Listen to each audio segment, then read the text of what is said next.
Hello and welcome to another fun-filled edition of Adam's Music Box, where it was apparently this week in 1927 that one of the finest songs ever written was wrote, or should I say written was written? Who knows? The song is Stardust, and the songwriter is one who's partially pictured behind me, one of the most prolific songwriters of all time, Hoagy Carmichael.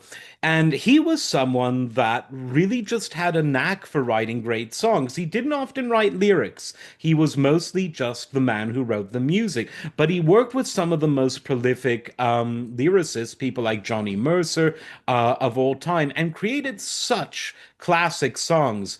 Up a Lazy River, Georgia on My Mind, The Nearness of You, Heart and Soul. I mean, Hoagy Carmichael's songbook was, a hell of a lot of the great American songbook. He was one of the people that put Tin Pan Alley on the map in the modern sense, and indeed his songwriting for the time was very modern. There was often a melancholic earnestness in a lot of his songs. He was great with ballads, and these songs, because of their instant memorability, if you will, they really sat well on the mind, and also because of their earnestness, I would say. That's a word that I would use to describe him.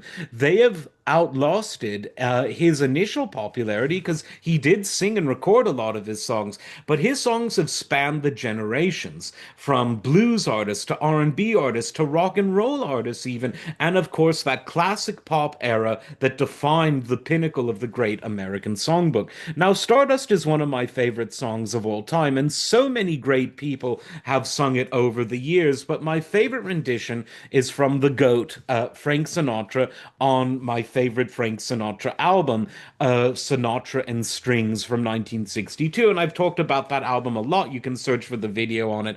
There was just a quality to that wonderful arrangement by Don Costa, which, in my view, brought out the best in a song that was already the thing of legend long before the early 60s, when Hoagy Carmichael initially wrote it.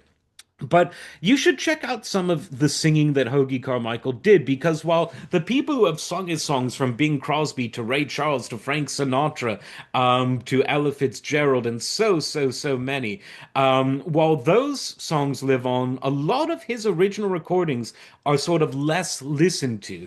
But check out his original 1927 Hoagy Carmichael and Pals recording and hear how it is somewhat more earnest and stripped back than, let's say, the Nat King Cole or Frank Sinatra versions, which are very different. Willie Nelson, of course, did a country version too, just showing you how not only did it span genres, but it spanned decades. So, congratulations on this almost 100-year anniversary of a great song. Not bad for a man named after a sandwich. As always, like, subscribe, and we'll see you next time. Take care.